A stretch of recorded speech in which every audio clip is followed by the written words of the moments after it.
তাদের কাজ সুস্থতার কামনা দেখিয়ে তাদের কাজ ধর্মান্তর করানো হচ্ছে।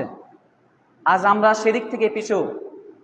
আমরা দেখছি না আমাদের মুসলিম ভাইদেরকে তারা কিভাবে ধর্মান্তর করছে। আমরা শুধু আমাদের মধ্যেই রয়েছি।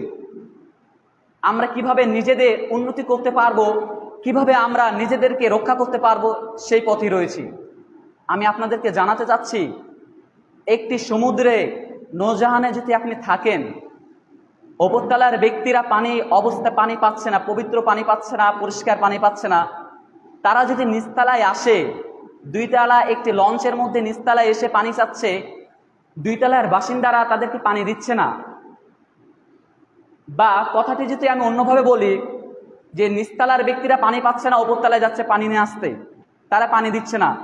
নিচতলার ব্যক্তিরা যদি ভাবে যে যেহেতু আমরা পানি পাচ্ছি না, তাহলে নিচতলায় আমরা পানি ফুটা করি, সমুদ্র থেকে পানি নিব, পানি পরিষ্কার করে সে পানি আমরা পানাহার করব।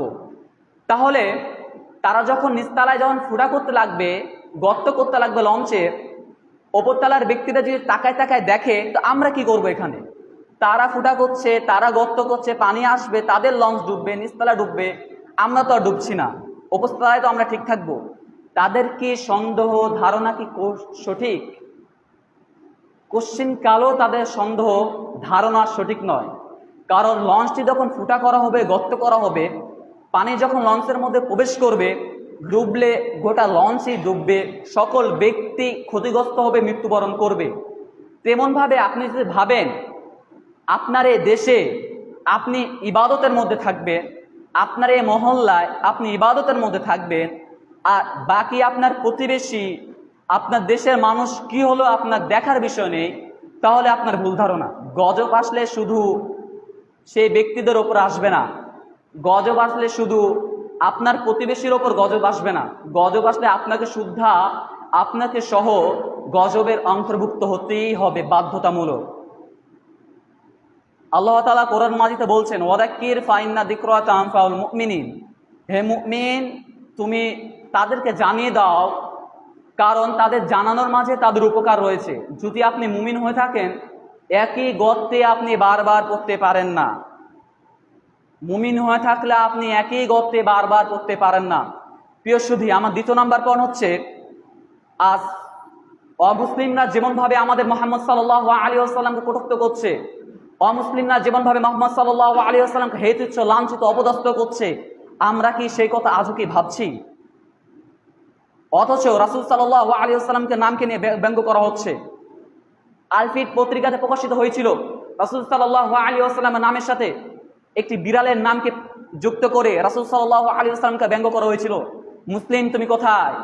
তোমার প্রিয় ব্যক্তিকে দিয়ে আজ কটাক্ষ করা হচ্ছে, আর তুমি ঘরের মধ্যে চুরি করে বসে রয়েছো।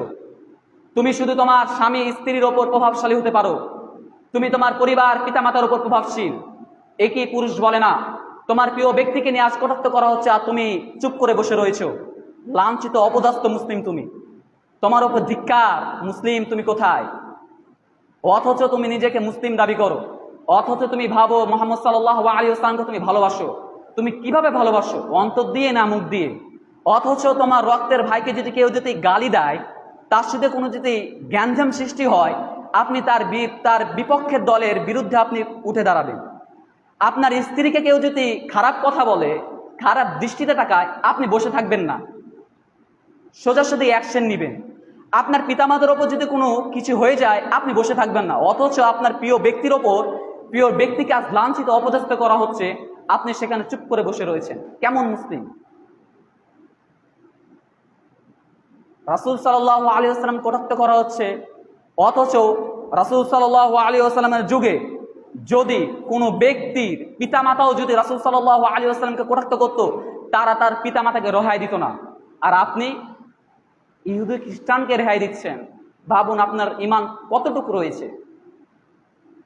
প্রিয় সুধী, আমার তৃতীয় নম্বর পয়েন্ট হচ্ছে, একটি সমাজে সব থেকে ফিতনার সৃষ্টি করার জন্য উপযুক্ত একটি জাতি হচ্ছে, উপযুক্ত একটি গোত্র হচ্ছে নারী গোত্র, নারী জাতি। আজকে যুবকদের ঈমানের যদি ক্ষতি হয়ে থাকে, বেশিরভাগ ঈমানের ক্ষতি হয়ে থাকে নারী জাতির প্রতি। আর ইহুদি খ্রিস্টান নাসেরারাই সে নারী জাতিকে আজ ব্যবহার করে মুসলিম জাতিকে হেয় তুচ্ছ করছে। তারা সে নারী জাতিকে আজ ব্যবহার করছে। এবং কি আপনি লক্ষ্য করুন, যেখানে যান না কেন আপনি যদি একটি দোকানে যান কোনো কেনাকাটা করার জন্য, তাও দেখবেন নারী রয়েছে। একটি যদি আপনি কোম্পানিতে যান, তাও নারী মানুষ রয়েছে। আপনি গাড়ির যদি কোথাও যান, টিকিট কাটতে যান, তবুও নারী রয়েছে। নারী নেই ওই জায়গায়। আপনি কি দেখাতে পারবেন নারী নেই এমন কোনো জায়গায়? আপনি যদি গড়ে হার করেন তাহলে দেখতে পাবেন চাকরিজীবীরা, চাকরির যারা মেন হেডলাইনে থাকে তারা রয়েছে ইহুদি খ্রিস্টান নাসরারা। তারা আজ নারীকে এমনভাবে প্রাধান্য দিচ্ছে যেন মনে হচ্ছে নারী চাকরি পাচ্ছে ৭০ থেকে ৮০%, পুরুষরা পাচ্ছে মাত্র ৩০ থেকে ২০%। প্রিয় সুধী, নারীকে তারা এমনভাবে ব্যবহার করছে, নারীর মগজকে তারা এমনভাবে ওয়াশ করছে, ধুয়ে ফেলছে যেন নারী আজ বের হতে বাধ্য হচ্ছে। তারা আজ চাচ্ছে তাদের সমান অধিকার নিয়ে, অথচ আল্লাহ রাসূল সাল্লাল্লাহু আলাইহি ওয়াসাল্লাম তাদেরকে সমান অধিকার দিয়ে এসেছেন। ইসলাম তাদেরকে সমান অধিকার দিয়ে এসেছে। জাহেলি যুগে যখন তাদের সমান অধিকার দেওয়া হয়নি, জাহেলি যুগে যখন শুধু তাদেরকে ব্যবহার করা হতো নিজের আকাঙ্ক্ষা চাহিদা পূরণ করার জন্য, যেখানে রাসূল সাল্লাল্লাহু আলাইহি ওয়াসাল্লাম এসে তাদেরকে পরিপূর্ণ তাদের সম্মান ফিরিয়ে দিল। আপনি লক্ষ্য করুন আল্লাহ রাসূল সাল্লাল্লাহু আলাইহি ওয়াসাল্লামের হাদিস। আল্লাহ রাসূল সাল্লাল্লাহু আলাইহি ওয়াসাল্লাম বলছেন, যদি কোনো ব্যক্তি দুটি মেয়ে সন্তান হয়, যদি কোনো ব্যক্তি দুটি মেয়ে সন্তান হয়, মেয়ে সন্তান হওয়ার পর সেই দুটি মেয়ে সন্তানের লালন পালন করলো, শিক্ষিত করলো, বিবাহ দিল, রাসূল সাল্লাল্লাহু আলাইহি ওয়াসাল্লাম তার দুটি আঙ্গুল উত্তোলন করলো, উত্তোলন করে বললেন, আমি এবং সেই ব্যক্তির মাঝে পার্থক্য হলে দুটি আঙ্গুলের মধ্যে যতটুকু ফাঁকা রয়েছে ততটুকু, আমি এবং সেই ব্যক্তির মধ্যে পার্থক্য হচ্ছে দুটি আঙ্গুলের মধ্যে যতটুকু ফাঁকা রয়েছে ততটুকু। আপনি ভাবছেন রাসূল সাল্লাল্লাহু আলাইহি ওয়াসাল্লাম নারীকে কত সম্মান দিয়েছে।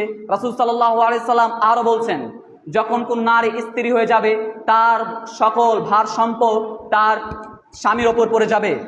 নারীর ভার সম্পদ তার স্বামীর ওপর পড়ে যায় এবং তার স্বামীর পক্ষ থেকে সে সমান অধিকার তার জমির ভাগ পাবে। রাসূল সাল্লাল্লাহু আলাইহি ওয়াসাল্লাম আর বলছেন, যখন কোনো নারীর মাতা অংশগ্রহণ করে মাতার স্থানে যায়, রাসূল সাল্লাল্লাহু আলাইহি ওয়াসাল্লাম বলছেন, একদা এক ব্যক্তি তার কাছে আসলেন, এসে বললেন, আমার কাছে সব থেকে সমান অধিকার পাওয়ার অধিকার কে? তিনি বললেন, তোমার মা। রাসূল সাল্লাল্লাহু আলাইহি ওয়াসাল্লামকে আবারও জিজ্ঞেস করা হলো, তারপর কে? রাসূল সাল্লাল্লাহু আলাইহি ওয়াসাল্লাম উত্তর বলে দিলেন, তোমার মা। রাসূল সাল্লাল্লাহু আলাইহি ওয়াসাল্লাম আবারও জিজ্ঞেস করা হলো, তারপর কে? রাসূল সাল্লাল্লাহু আলাইহি ওয়াসাল্লাম বললেন, তোমার মা। চতুর্থবার যখন জিজ্ঞেস করা হলো, রাসূল সাল্লাল্লাহু আলাইহি ওয়াসাল্লাম বললেন, তোমার বাবা। প্রিয় সুধী, আমরা যদি একটু ভাবি, আমাদের স্কুল, কলেজ, মাদ্রাসা, ভার্সিটিতে সর্বপ্রথম ৩ জন ব্যক্তিকে প্রাধান্য দেওয়া হয়, প্রথম, দ্বিতীয়, তৃতীয়। তারপর যারা আসে তারা শো হিসেবে আসে। প্রাধান্য মূলত ৩ জনকে দেওয়া হয়, সম্মানপ্রাপ্ত বেশিরভাগ ৩ জনকে দেওয়া হয়, প্রথম, দ্বিতীয়, তৃতীয়। রাসূল সাল্লাল্লাহু আলাইহি ওয়াসাল্লাম প্রথমে বললেন মা, দ্বিতীয়তে বললেন মা, তৃতীয়তে বললেন মা, চতুর্থ বললেন বাবা। তাই বলে কি আমরা বাবাকে সম্মান দিব না? কাল্লা, কখনোই নয়। কারণ একটি পরিবারের মূল অংশ হচ্ছে বাবা। প্রিয় সুধী, আপনি লক্ষ্য করুন, একটি বৃক্ষ, একটি গাছ, গাছের মূল হচ্ছে শিকড়। শিকড় যদি ঠিক না থাকে গাছ হবে না, গাছ না হলে গাছের ফল হবে না। গাছকে যদি আমরা 3 ভাগে ভাগ করি, ফল হচ্ছে আপনার সন্তান, গাছটি হচ্ছে আপনার স্ত্রী বা মা, এবং শিকড় হচ্ছে বাবা। যদি শিকড়ই না থাকে গাছ কীভাবে হবে? তেমনভাবে বাবা যদি না থাকে পরিবারে ভার সম্পদ চালাবে কি? তাই আপনাকে সকল ক্ষেত্রে পিতামাতাকে স্নেহ, মহব্বত এবং তাদেরকে সম্মান করে যেতেই হবে। আপনি এখন রয়েছেন প্রভাবশালী যুবক, তাই আপনি আপনার পিতামাতাকে কষ্ট দিচ্ছেন। আপনি যখন বৃদ্ধা হবেন তখন কি হতে পারে একটি ভেবে দেখেছেন? আপনিও তো একদিন বৃদ্ধা হবেন, আপনি সারা জীবন যুবক থাকবেন না। প্রিয় সুধী, বলছিলাম নারী জাতিকে নিয়ে। আল্লাহ রাসূল সাল্লাল্লাহু আলাইহি ওয়াসাল্লাম নারী জাতিকে অনেক সম্মান দিয়ে রেখেছেন, তবুও নারী জাতি আর সমান অধিকার নিয়ে প্রাপ্ত, সমান অধিকার জন্য আন্দোলন করছে। এমনকি কিছুদিন আগে একটি ভাইরাল হয়েছিল যে নারী জাতি আজ আন্দোলন করছে, যেমনভাবে টিউশনি পড়ার জন্য শিক্ষকরা যুবকদের, ছাত্রদের বাড়িতে যায় শিক্ষা প্রদান করার জন্য, তেমনভাবে কিছু নারী মিছিল করছিল যে তাদেরকে তাদের যৌন কামনা করার জন্য সরকারের পক্ষ থেকে তাদেরকে যেন সেভাবে দেওয়া হয়, একজন পুরুষ আমার কাছে আসবে, এসে আমার যৌন কামনা পূরণ করবে, এর বিনিময়ে তাকে টাকা দেওয়া হবে। সরকারের কাছ থেকে এটি আবেদন করা হয়েছিল। নাউজুবিল্লাহ, আপনারা কোথায় রয়েছেন? নারী জাতি যখনই টাকা উপার্জন করার জন্য বের হবে, কিছু উপার্জন করার জন্য, চাকরি করার জন্য বের হবে, তখনই ভাবুন আপনার স্ত্রী বেপর্দাহীনভাবে বের হচ্ছে, টাকা উপার্জন করছে ঠিক, কিন্তু সংসারে শান্তি নেই, টাকার বরকত নেই। আসলে ফুল গাছে ফুল মানায় হাতে নয়, তেমনভাবে নারীকে ঘরের ভিতর মানায় বাইরে নয়। প্রিয় সুধী, আল্লাহ তাআলা যেন আমাদেরকে সকল কিছু বোঝার তৌফিক দান করুক, আমিন। আমার 4th নম্বর পয়েন্ট হচ্ছে, আজ মাদ্রাসা ছাত্রদেরকে, মাদ্রাসাগুলোকে জঙ্গলির কারখানা, জঙ্গলি বাস হিসেবে প্রচার করে সেগুলোকে আর বন্ধ করে দেওয়া হচ্ছে। আপনি একটু ভাবুন, স্কুল কলেজ ভার্সিটির ছাত্রকে কখনোই ইহুদি খ্রিস্টানদের বিপক্ষে দাঁড়াবে? কারণ তারা তো তাদের সিলেবাস অনুযায়ী পড়াশোনা করছে, অর্থাৎ তাদের মূল টার্গেট হচ্ছে যদি শিকড়কে যদি ধ্বংস করা হয়, আর মানুষ কি করবে? ইসলামের পক্ষ থেকে শুরু থেকে যারা কোরআন হাদিসের জ্ঞান অর্জন করে, যারা কোরআন হাদিসের জ্ঞান অর্জন করে আসে, অধিকাংশ ছাত্র হচ্ছে মাদ্রাসা থেকে। স্কুল কলেজ থেকে যারা আসে তারা আউট জ্ঞান কিতাব আদি পড়ে আসে, কিন্তু ব্যাখ্যা বিশ্লেষণ করে মাদ্রাসা ছাত্রই আসে। ইহুদি খ্রিস্টানদের বিপক্ষে যদি দাঁড়াতে হয়, মাদ্রাসার ছাত্ররা দাঁড়ায়। যদি মাদ্রাসার ছাত্রকে জঙ্গলি হিসেবে যদি প্রমাণ করে মাদ্রাসাগুলোকে বন্ধ করা হয়, তাদের আর কেউ তাদের বিপক্ষে দাঁড়ানোর ক্ষমতা পাবে না। প্রিয় সুধী, আজ কথায় রয়েছে না, নিজের ঘরে কুত্তা পোষে অন্যকে বলা হয় কুত্তা পুষো কেন, তেমনভাবে নিজের ঘরে জঙ্গি পুষে আরেকজনকে বলে জঙ্গি পুষো কেন।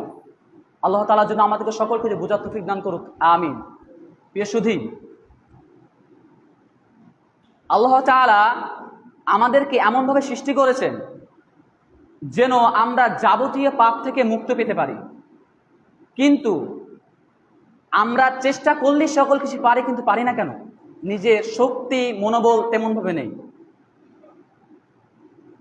এতক্ষণ পর্যন্ত আমি আপনাদের সামনে যে কথাগুলো বললাম সেগুলো হচ্ছে মুসলিম বিশ্বে অমুসলিমদের ষড়যন্ত্র। এখন আমি যে কথাগুলো বলতে যাচ্ছি সেগুলো একটু ব্যতিক্রম বা আলাদা টাইপের। অর্থাৎ আমাদের উত্তরবঙ্গের মধ্যে হতে রয়েছে রাজশাহী, ঠাকুরগাঁও, দিনাজপুর।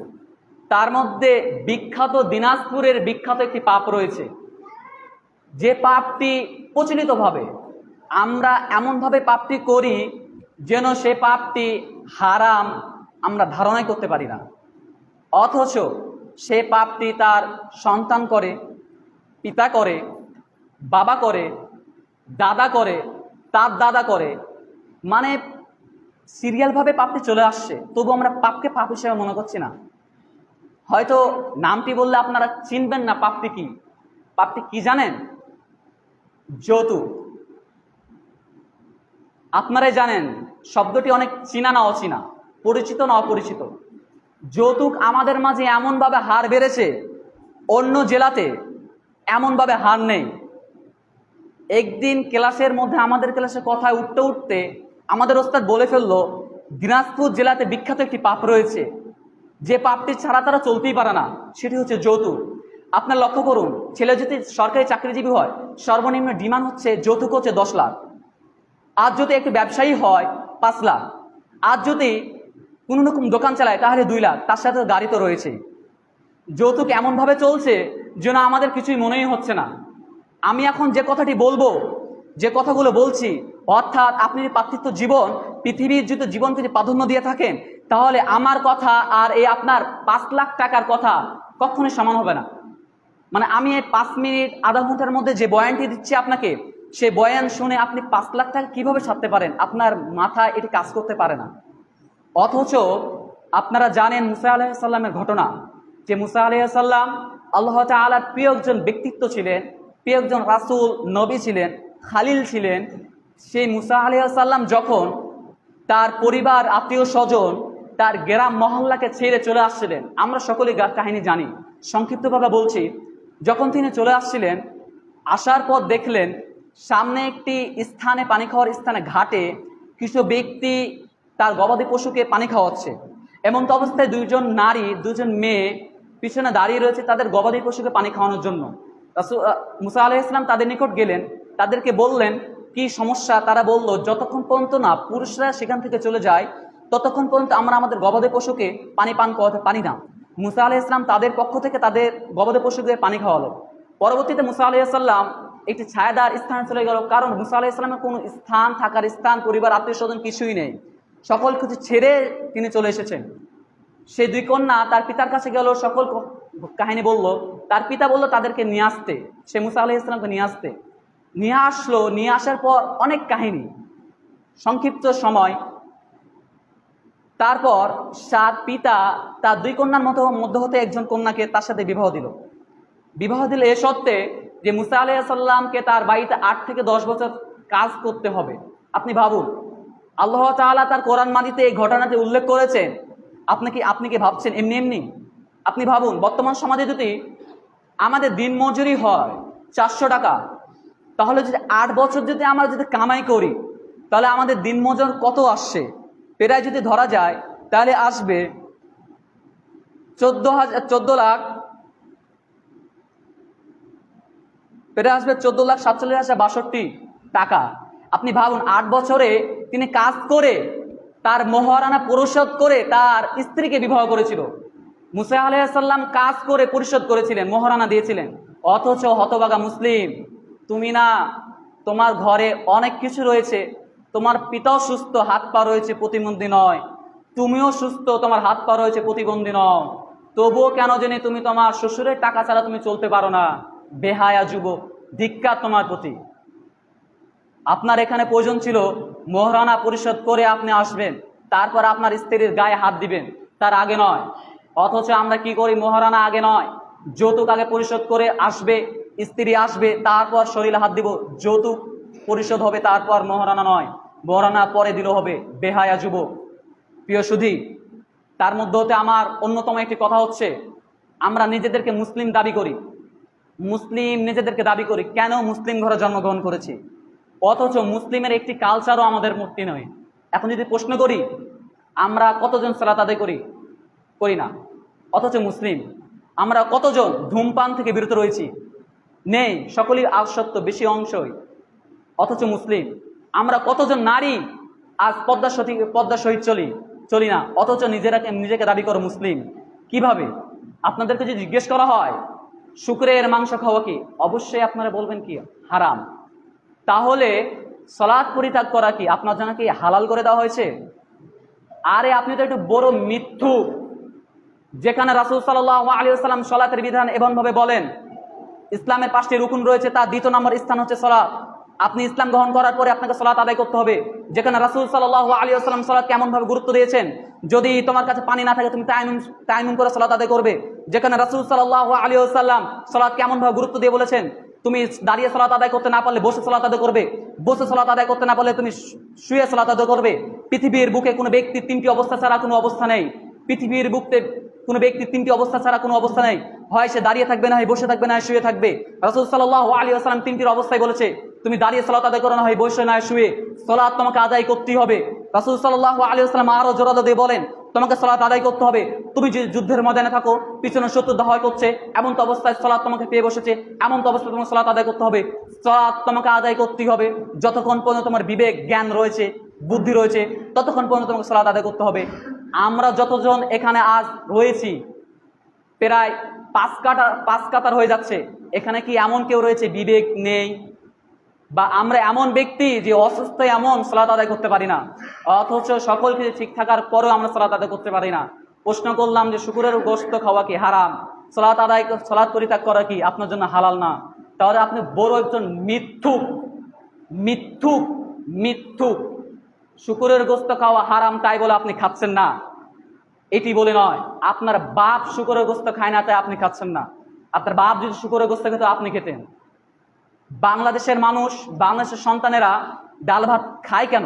তার পিতামাতা ডাল ভাত খায়। পাকিস্তানের সন্তানেরা রুটি খায় কেন? তার পিতামাতা রুটি খায়। চাইনিজের সন্তানেরা লাঠি দিয়ে লুডুস খায় কেন? কারণ তার পিতামাতা খায়। তেমন ভাবে আপনি সালাত আদায় করেন না কেন? আপনার বাপ সালাত আদায় করতে আপনি করেন না। শুকরের গোশত খান না কেন? আপনার বাপ শুকরের গোশত খায় না তা আপনি খান না। আপনার বাপ যদি শুকরের গোশত খেত, আপনি খেতেন। আপনার বাপের যদি মুখে, জিভাতে যদি শুকরের গোশত যে লাগতো, স্বাদ লাগতো, আপনি অবশ্যই খেতেন। কোথাকার হারাম আর কোথাকার হালাল আপনি এটা খুঁজতে যেতেন না। প্রিয় সুধী, বলতে চাচ্ছিলাম সালাত সম্পর্কে। একজন যুবক প্রকাশ্যে সিগারেট, ফেন্সিডিল, মাদকদ্রব্য হতে পারে না। কারণ কি? সে যুবক হয়েছে, মেয়ের বাবা তার সাথে বিবাহ দিবে না। একজন প্রাপ্তবয়স্ক নারী প্রকাশ্যে গোসল করতে পারে না, কারণ কি? ফাহিশা কাজ, অশ্লীল কাজ, বেহাপনা কাজ। একজন প্রাপ্তবয়স্ক যুবক তার পিতামাতার সাথে ঘুমাতে পারে না, কারণ কি? ফাহিশা, অশ্লীল, বেহাপনা কাজ। তাহলে মুয়াজ্জিন মাইকে আজান দিচ্ছে, প্রকাশ্যে আজানের ধ্বনি আমাদের কানে আসছে, প্রকাশ্যে যুবকটি সালাত আদায় করতে আসছে না, সেটি আপনার চোখে ফাহিশা, অশ্লীল, বেহাপনা কাজ মনে হচ্ছে না? আপনি কোথায় রয়েছেন? ইসলাম কি ঠাট্টা? যা ইচ্ছা তাই গ্রহণ করলেন, যা ইচ্ছা তা পরিত্যাগ করলেন? ইসলাম কি আপনাকে এমন ভাবে দিয়েছে? অথচ ফরজ কাজের মধ্যে এটি কাজ হচ্ছে সালাত আদায় করা। আপনি জীবনে যতই পাপ করেন না কেন, পাপের ওপর পাপের সমুদ্রে আপনি থাকেন না কেন, পাপ দিয়ে ভরপুর, তবু আপনি সালাত পরিত্যাগ করবেন না। সালাত একদিন একদিন আপনাকে পাপ থেকে বিরত রাখবে। অর্থাৎ আপনি যদি ভাবুন, তাহলে সালাত আপনাকে এমনভাবে পাপ থেকে বিরত রাখবে, এমন সময় আপনার এ ধারণা আসবে, আমি না সালাত আদায় করি, এই পাপটি কেমন করে করব? আমি না সালাত আদায় করি, আমি ঘুষ কিভাবে খাবো? আমি না সালাত আদায় করি, আমি নেশাদ্রব্য কিভাবে পান করব? সালাত যদি আপনি পরিত্যাগ করে দেন, পৃথিবীতে আর কোনো পদ্ধতি থাকবে না আপনাকে হিদায়াত প্রাপ্ত করা। আপনি সালাত কিভাবে পরিত্যাগ করেন? অথচ আপনার মেয়ের সাথে বিবাহ দিচ্ছে এমন যুবককে, যে যুবক সরকারি চাকরিজীবী, 5 ওয়াক্ত সালাত আদায় করে না। যুবক সরকারি চাকরিজীবী, কিন্তু সে ইমানদারের কিছু নেই, সালাত বলতে কি জিনিস তা জানা না, ইসলাম সম্পর্কে কি তা জানা না, অথচ আপনি বিবাহ দিচ্ছেন। কোথায় পেয়েছেন এত কালচার? বিবাহ দিচ্ছেন গায়ে হলুদ দিয়ে। আপনাকে যদি প্রশ্ন করা হয়, একজন ব্যক্তি মনে করেন আসলো আমার কাছে, আমাদের হুজুরদের কাছে এসে বলল যে আমার একজন সন্তান হয়েছে, ছেলে সন্তান, তার জন্য কিছু নাম দেন। সে নাম দিল ফেরাউন। ব্যক্তি কি বলল? আস্তাগফিরুল্লাহ, আপনি কি বললেন? ফেরাউন নাম কেন দিচ্ছেন? এটা তো মুসলিমদের নাম না। হুজুর বললে এটা তো কোরআনে রয়েছে, দিলাম তো কি হলো? তা আচ্ছা, আপনার পছন্দ হলো না, আপনি আরেকটি আবু জাহেল, তিনি বললেন না না আমার পছন্দ হলো না। তখন বললে কেন পছন্দ হচ্ছে না আপনার? কারণ আপনি মুসলিমদের নাম বলছেন না, লানতপ্রাপ্ত ব্যক্তিদের নাম বলছেন। অথচ আপনার নাম পছন্দ হচ্ছে না মুসলিমের নাম, না হিন্দুর নাম, না বৌদ্ধর নাম, না খ্রিস্টানের নাম। আপনি নাম যদি ইহুদি খ্রিস্টানের রাখেন, তবু আল্লাহ রাসূল সাল্লাল্লাহু আলাইহি ওয়াসাল্লাম এতটুকু বলেননি যতটুকু আল্লাহ রাসূল সাল্লাল্লাহু আলাইহি ওয়াসাল্লাম এই কথা বলেছেন, বাইনা রজুলি ওয়া বাইনা শিরক ওয়াল কুফরি তারকুস সালাহ। একজন ব্যক্তি একজন কাফেরের মধ্যে পার্থক্য হচ্ছে সালাত। সালাত পরিত্যাগ করে দিয়ে আপনি কাফের হয়ে গেলেন। সালাত নেই, আপনি মুসলিম কিভাবে দাবি করেন? কিন্তু ইমাম শাফিঈ বলেন, যে ব্যক্তি সালাত পরিত্যাগ করলো সে দিন থেকে বহিষ্কার হয়ে গেল। যতক্ষণ পর্যন্ত না তওবা করে সে ফিরে আসছে, সালাত কায়েম করছে, ততক্ষণ পর্যন্ত হত্যা করতে হবে। কিন্তু ইমাম মালিক, ইমাম হামল এবং ইমাম আবু হানিফা বলেন, তিনি ফাহিশা কাজ করলো, কুফরি করলো না। কিন্তু আপনি সালাত পরিত্যাগ করে জাহান্নামে তো যাচ্ছেন, সালাত কেন পরিত্যাগ করছেন? আপনি কোথায় রয়েছেন? আপনি ইসলামের মধ্যে হতে মুসলিমদের নাম ছাড়া আপনি আপনার সন্তানের নাম রাখতে চান না, অথচ আপনি যাবতীয় কর্মকাণ্ড করছেন ইহুদি, খ্রিস্টান, নাসরা, হিন্দুদের কালচার অনুযায়ী। পবিত্র একটি মিলন, বিবাহ শাদী, সেখানে শুরু থেকে শেষ পর্যন্ত সকল কিছু কথা ইহুদি, খ্রিস্টান, নাসরাদের, হিন্দুদের কালচার নিয়ে। গায়ে হলুদ, যেখানে রাসূল সাল্লাল্লাহু আলাইহি ওয়াসাল্লাম বলছেন মাহার কত ব্যতীত, যাদের সামনে পর্দা ব্যতীত পুরুষদের মহিলাদের যাওয়া যায় না, সেখানে গায়ে হলুদ। আপনার অজান্তে কোথাকার ভাই আসছে, এসে গায়ে, মুখে, শরীরে, হাতে, পায়ে হলুদ মাখিয়ে যাচ্ছে। কোথায় পেয়েছেন কালচার? অথচ আপনি নাকি মুসলিম, সকল কিছু ইহুদি খ্রিস্টানদের অনুসরণ করেন, আপনি নাকি মুসলিম। আল্লাহ তাআলা আমাদেরকে সকল কিছু বুঝে আমল করার তৌফিক দান করুক, আমিন। আল্লাহ তাআলা যেন সকল কিছু বুঝার আমল দান করুক, আমিন। প্রিয় সুধী, পরিশেষে আরেকটি ছোট্ট একটি কথা বলছিলাম শুরুতেই, অমুসলিমদের ষড়যন্ত্র। তাদের ষড়যন্ত্রের মধ্যে একটি ষড়যন্ত্র হচ্ছে আমাদের অর্থনৈতিক ষড়যন্ত্র। অর্থনৈতিক তাদের হাতে রয়েছে, খ্রিস্টানদের হাতে রয়েছে, নাসরাদের হাতে রয়েছে, বৌদ্ধদের হাতে রয়েছে, যারা আজ অর্থনৈতিক এমনভাবে পরিচালনা করেছে যে আমাদের প্রত্যেকটি ঘরে ঘরে আর সুদ লেনের আসবাবপত্র, গ্রাম অঞ্চলে সব থেকে বেশি যা সুদের আসবাবপত্র হয়ে থাকে। অর্থাৎ এই সুদকে সুদ হিসেবে যেতে নামকরণ করা হয়, তাহলে মুসলিমদের অন্তরে একটি ভয় ভীতি আসতে পারে। তাই তারা নামকে পরিবর্তন করে তারা নাম আজকে দিচ্ছে ইনাম, বকশিস, নানা রকম নাম দিয়ে থাকছে এবং তারা মুনাফা নামে চালিয়ে দিচ্ছে। অর্থাৎ আপনাকে যদি বলা হয় আপনি কি করেন, কি খান, তাহলে বলবেন আপনি ইনাম খান, বকশিস খান, মুনাফা আপনি অর্জন করছেন। সেখানে আপনার তেমন ভয় আসছে না। কিন্তু এই সুদকে সুদ হিসেবে রাখার জন্য আজ ভার্সিটি, স্কুল, কলেজে তারা রাখছে বিশেষ কোর্স সুদ শেখার জন্য, ব্যাংকিং শেখার জন্য। অথচ মুসলিম তুমি কিভাবে এটি পালন করতে পারো? প্রিয় সুধী, সুদের আগে পিছে আজ ইসলামিক কিছু সাইনবোর্ড টাঙিয়ে তাদের সুদকে আদান প্রদান করা হচ্ছে। আপনাদেরকে বলতে চাই, গোবরকে যদি ঘি দিয়ে ভেজে আপনাকে খেতে দেওয়া হয়, আপনি কি কখনো খাবেন? কখনই নয়। তেমনভাবে সুদকে ইসলামিক অইসলামিক যতই সাইনবোর্ড টাঙ্গানো হোক না কেন, শুদ্ধ সুদই। সুদের আগে পিছে কি আছে সেটি দেখার বিষয় নয়। শুদ্ধ সুদ, সুদ জীবনে হালাল হয় না, তবু আপনি সুদকে হালাল হিসেবে গ্রহণ করছেন কিভাবে? সুদকে সুদ হিসেবে রাখার জন্য বাংলাদেশে প্রায় 55,000টি এনজিও রাখা হয়েছে সুদকে আরো বিখ্যাত করার জন্য। সুদকে বিখ্যাত করার জন্য আজ সুদ আদান প্রদানকারীকে নোবেল পুরস্কার দেওয়া হচ্ছে। প্রিয় সুধী, আল্লাহ তাআলা যেন আমাদেরকে সকলকে যে বুঝে আমল করার তৌফিক দান করুক। আমিন।